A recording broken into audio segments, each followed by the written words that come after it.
16 jeunes enfants africains sont aujourd'hui à l'honneur. Ils se rappellent des enfants de Soweto en Afrique du Sud tombés en 1976 sous le bal du régime de l'apartheid. À cette occasion, le Parlement d'enfants de Butembo-Lubero dénonce la multiplicité de maisons de prostitution à Butembo où les enfants continuent à être exploités. L'armée congolaise réaffirme sa détermination à éradiquer le phénomène ADF dans la région de Beni. Elle appelle la population à ne pas céder au jet de l'ennemi qui veut l'adresser contre son armée en orchestrant de nouvelles tueries. Vous suivrez dans cette édition le lieutenant Anthony Mwalushaï, porte-parole des opérations Sokola Grand Nord.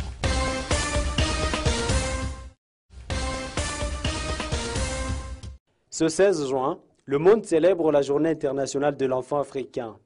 Placée sous le thème « Accès à une justice adaptée aux enfants en Afrique », la Journée de l'enfant africain a été instaurée en mémoire du soulèvement étudiant du 16 juin 1976 à Soweto en Afrique du Sud, où les étudiants ont défilé pour protester contre le système éducatif inspiré de l'apartheid.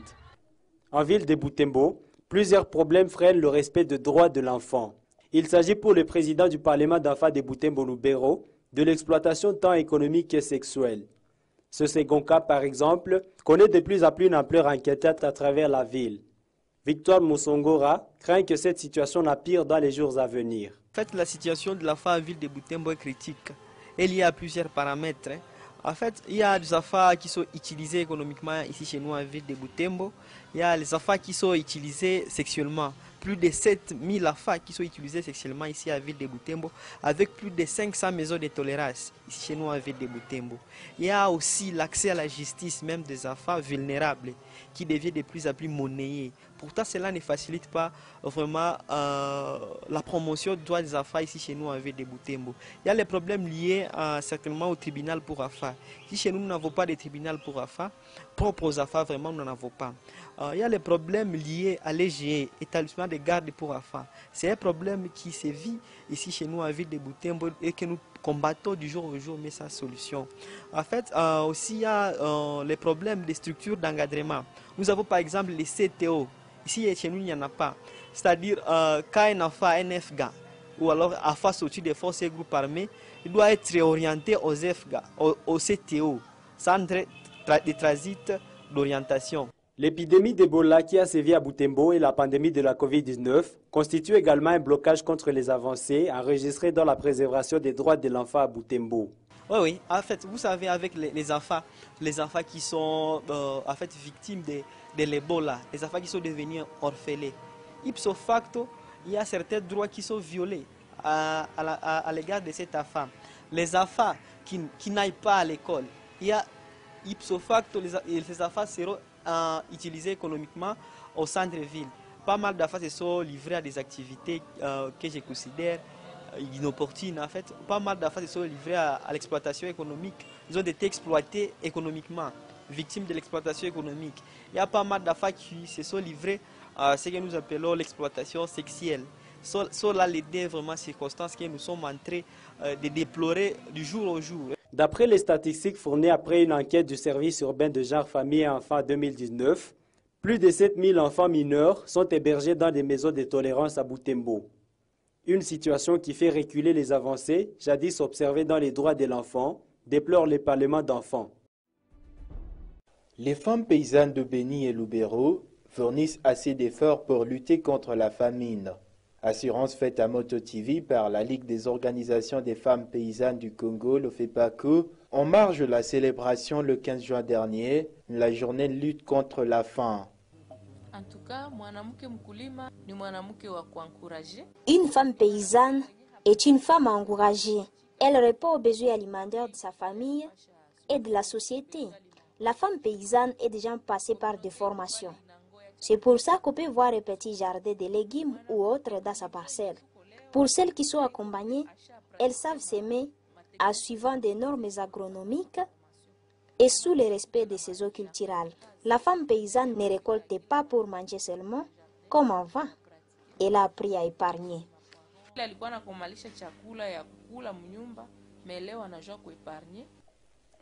La LOFEPACO déplore cependant la recrudescence de l'insécurité en milieu rural. Cela empêche les femmes paysannes à accéder à leurs champs pour produire les cultures pouvant nourrir de nombreuses familles.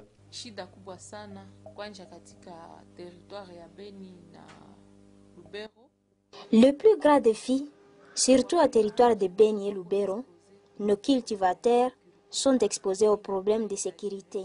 À chaque fois qu'ils atteignent la période de récolte, ils sont frustrés et tués par des groupes armés. L'autre problème est celui des routes et des acheteurs des récoltes. Ils ne savent pas comment les faire voyager et à qui les vendre. Ils se heurtent aussi au problème de hausse du prix de l'engrais et de la semence en cette période de Covid-19.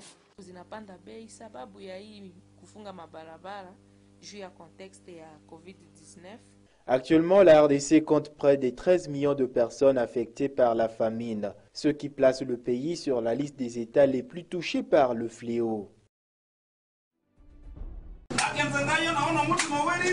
Déclenché depuis vendredi 12 juillet dernier, le mouvement de grève des bouchers a été levé 3 jours après. Ce mardi, les boucheries étaient ouvertes prêtes à accueillir les clients. Cette suspension est intervenue à l'issue d'un entretien entre les maires des villes de Butembo et les comités des bouchers. Par cette cessation des activités, ces derniers voulaient exprimer leur protestation face à la hausse des taxes journalières qu'ils payent au compte de l'hôtel de ville, laquelle taxe est passée de 2 000 à 4 000 francs congolais. Greve yetu ilikuwa juu ya mataxe kupanda na. La grève, c'était à cause de la hausse de certaines taxes. Nous venions de terminer 3 jours. C'est depuis samedi. Avant, on payait 8 000 francs par port, c'est-à-dire 6 000 francs comme frais d'abattage et 2 000 francs pour la mairie. On avait commencé cette grève parce que la mairie venait d'ajouter 2 000 francs. Elle a accepté à réduire à 2 500, mais au niveau de l'abattoir, les vétérinaires ont un prix fixe.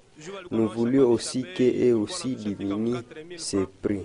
Actuellement, nous travaillons pour l'État et pour les éleveurs. 1 kg de viande de porc actuellement c'est 9 000. Et c'est à cause des éleveurs parce que c'est eux qui donnent le prix des animaux. Il y a aussi le problème de taux de change. Mais avant, on vendait à 7 500 francs.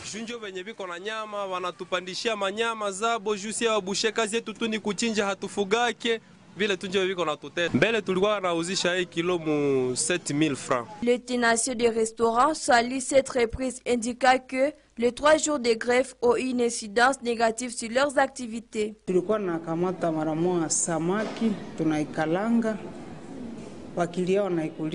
Le poisson et les poulets grillés nous servaient pour accompagner les plats de nos clients aux frites. Nos clients venaient de s'adapter à cette situation, sachant que les bouchers sont à grève. Ils ont pris les poissons et les poulets. Et pour ceux qui n'en prennent pas, on manquait quoi leur offrir. Alors, nous lançons une demande aux autorités afin de nous épargner d'une situation de grève. La viande est disponible à nos restaurants. Les clients vont à manger comme auparavant.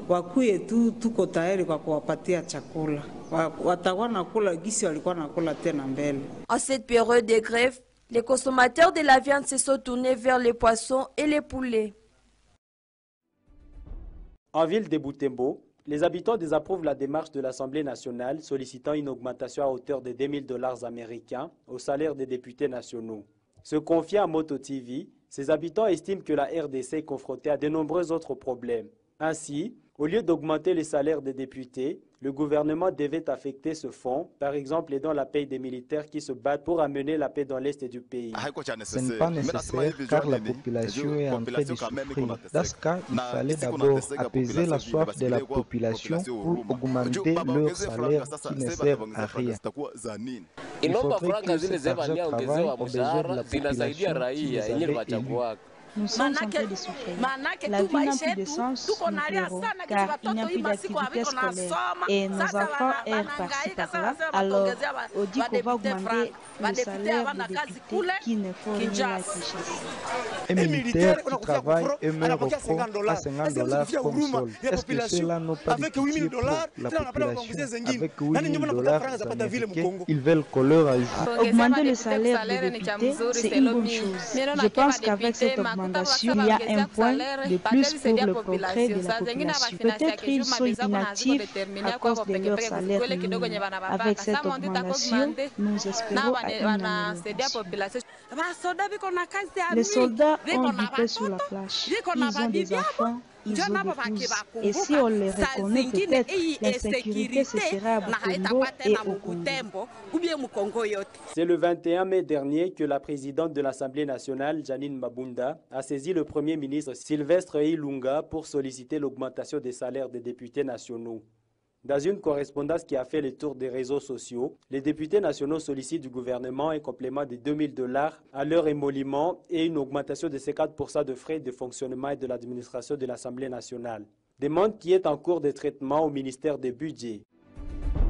Malgré la poursuite des tueries dans la région d'Oicha, l'armée congolaise rassure que la situation de Beni est sous contrôle. D'après les porte-paroles des opérations Sokola 1 Grand Nord, les forces armées de la République démocratique du Congo poursuivent la traque des ADF. Aujourd'hui, indique le lieutenant Anthony Mwalushiayi, l'ennemi est à débandade et veut curieusement dresser la population contre son armée en orchestrant des attaques isolées. Pour rappeler quand même aux téléspectateurs que c'est depuis le 10e mois de 2019, précisément c'était le 30, que les FARDC a lancé les opérations de grandes envergures ici à Beni et dans le Nord Kivu. Pour ce qui concerne Beni, les opérations est dénommée la délivrance des Mayangosé et ça nous a permis, si on peut parler d'une manière générale, la situation est calme. Calme pourquoi? Parce que il y a les gens qui circulent sans problème, même aux heures tardives ici à Beni. Nos hommes ont réussi à rapporter, n'est-ce pas, la paix ici à Beni et ses environs. L'armée congolaise indique avoir infligé des lourdes pertes à l'ennemi et récupéré plusieurs de ses bastions. Si vous suivez l'actualité avec nous, vous allez comprendre que le bastion qu'occupait l'ennemi a été déjà récupéré par les FARDC. Et c'est aujourd'hui ceux qui ne trouvent pas bien pour qu'il y ait la sécurité ici, cherchent à tout prix, n'est-ce pas, de faire voir à la face du monde qu'il y a encore l'insécurité ici. C'est tout en se rabaissant au niveau de la population. Quand l'ennemi était encore fort sur le terrain, l'ennemi s'attaquait à nos positions. Mais toi et moi, nous avons constaté ces derniers temps sur le terrain que l'ennemi ne fait que s'abattre sur les paisibles citoyens. Parfois aussi, c'est ce citoyen qui n'arrive pas à respecter nos instructions. Parce que nous avons demandé aux citoyens, d'ailleurs qui sont dans des bénis territoires, de respecter nos instructions. Instructions selon lesquelles vous devez être au moins dans des villages à partir des 16h, 17h. Donc il faut être dans le gros. Surtout ceux qui vont dans des champs, donc les cultivateurs, ils rentrent tardivement aux alentours de 19h, il n'y a pas la lumière là-bas et l'ennemi profite de cette occasion pour faire des massacres. Et c'est ce que nous déplorons.